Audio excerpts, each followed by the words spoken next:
to chapter 6. It's titled Into the Forest.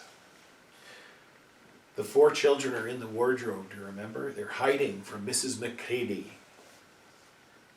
"I wish the Macready would hurry up and take all those people away," said Susan presently. "I'm getting horribly cramped." "And what a filthy smell of camphor," said Edmund. "I expect the pockets of these coats are full of it," said Susan, "to keep away moths."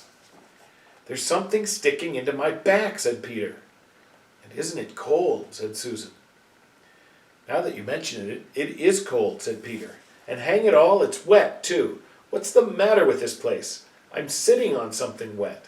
It's getting wetter every minute." He struggled to his feet. "Let's get out," said Edmund. "They're gone." "Ooh," said Susan suddenly, and everyone asked her what was the matter. "I'm sitting against a tree," said Susan. "And look, it's getting light, over there." "By Jove, you're right," said Peter. "And look there, and there, it's trees all round, and this wet stuff is snow. Why, I do believe we've got into Lucy's wood after all." And now there was no mistaking it, and all four children stood blinking in the daylight of a winter day. Behind them were coats hanging on pegs. In front of them were snow-covered trees. Peter turned at once to Lucy. "I apologize for not believing you," he said. "I'm sorry. Will you shake hands?" "Of course," said Lucy, and did. "And now," said Susan, "what do we do next?" "Do," said Peter. "Why, go and explore the wood, of course." "Ugh," said Susan, stamping her feet. "It's pretty cold. What about putting on some of these coats?" "They're not ours," said Peter doubtfully. "I'm sure nobody would mind," said Susan. "It isn't as if we wanted to take them out of the house. We shan't take them even out of the wardrobe." "I never thought of that, Sue," said Peter. "Of course, now you put it that way, I see. No one could say you had bagged a coat as long as you leave it in the wardrobe where you found it. And I suppose this whole country is in the wardrobe." They immediately carried out Susan's very sensible plan. The coats were rather too big for them, so that they came down to their heels and looked more like royal robes than coats when they had put them on. But they all felt a good deal warmer, and each thought the others looked better in their new get-ups and more suitable to the landscape. "We could pretend we are Arctic explorers," said Lucy. "This is going to be exciting enough without pretending," said Peter, as he began leading the way forward into the forest. There were heavy, darkish clouds overhead, and it looked as if there might be more snow before night. "I say," began Edmund presently, "oughtn't we to be bearing a bit more to the left? That is, if we're aiming for the lamp-post?" He had forgotten for a moment that he must pretend never to have been in the wood before. The moment the words were out of his mouth, he realized that he had given himself away. Everyone stopped. Everyone stared at him. Peter whistled. "So you really were here," he said. "That time Lou said she'd met you in here, and you made out she was telling lies?" There was a dead silence.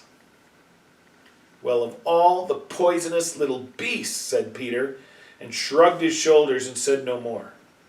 There seemed indeed no more to say, and presently the four resumed their journey.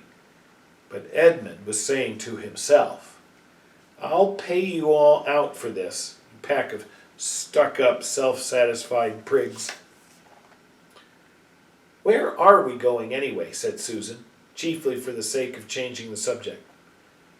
"I think Lou ought to be the leader," said Peter. "Goodness knows she deserves it. Where will you take us, Lou?" "What about going to see Mr. Tumnus?" said Lucy. "He's the nice fawn I told you about." Everyone agreed to this, and off they went, walking briskly and stamping their feet. Lucy proved to be a good leader. At first she wondered whether she would be able to find the way, but she recognized an odd-looking tree in one place and a stump in another, and brought them on to where the ground became uneven, and into the little valley, and at last to the very door of Mr. Tumnus's cave. But there a terrible surprise awaited them. The door had been wrenched off its hinges and broken to bits. Inside, the cave was dark and cold and had the damp feel and smell of a place that had not been lived in for several days. Snow had drifted in from the doorway and was heaped on the floor, mixed with something black, which turned out to be the charred sticks and ashes from the fire. Someone had apparently flung it about the room and then stamped it out. The crockery lay smashed on the floor, and the picture of the fawn's father had been slashed into shreds with a knife. "This is a pretty good washout," said Edmund. "Not much good coming here." "What's this?" said Peter, stooping down. He had just noticed a piece of paper which had been nailed through the carpet to the floor. "Is there anything written on it?" asked Susan. "Yes, I think there is," answered Peter, "but I can't read it in this light. Let's get out into the open air." They all went out in the daylight and crowded round Peter as he read out the following words.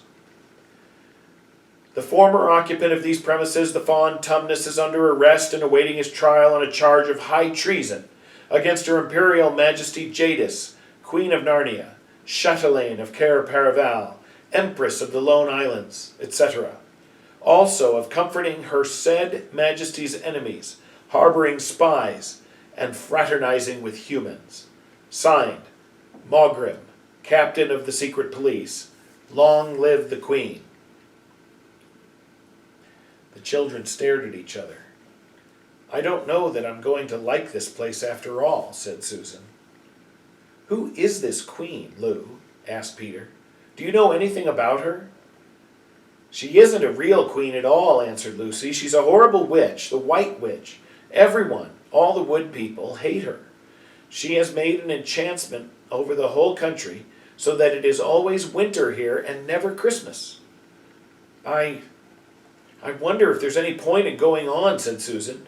"I mean, it doesn't seem particularly safe here, and it looks as if it won't be much fun either. And it's getting colder every minute, and we've brought nothing to eat. What about just going home?" "Oh, but we can't," said Lucy suddenly. "Don't you see? We can't just go home, not after this. It's all on my account that the poor fawn has got into this trouble. He hid me from the witch and showed me the way back. That's what it means by comforting the Queen's enemies and fraternizing with humans. We simply must try to rescue him." "A lot we could do," said Edmund, "when we haven't even got anything to eat." "Shut up, you," said Peter, who was still very angry with Edmund. "What do you think, Susan?" "I've got a horrid feeling that Lou is right," said Susan. "I don't want to go a step further, and I wish we'd never come. But I think we must try to do something for Mr. whatever his name is. I mean the fawn." "That's what I feel too," said Peter. "I'm worried about having no food with us. I'd vote for going back and getting something from the larder, but there doesn't seem to be any certainty of getting into this country again once you've got out of it. I think we'll have to go on." "So do I," said both the girls. "If only we knew where the poor chap was imprisoned," said Peter. And we're going to stop there for today. And so that's the end of part 8 for us. 8 days here into the season of Advent. And now we know that Mr. Tumnus has been taken prisoner, and all 4 children are now in Narnia and going to try to find him. So I hope you have a good evening, and I hope you're enjoying the story, and we'll see you again soon. God bless you all.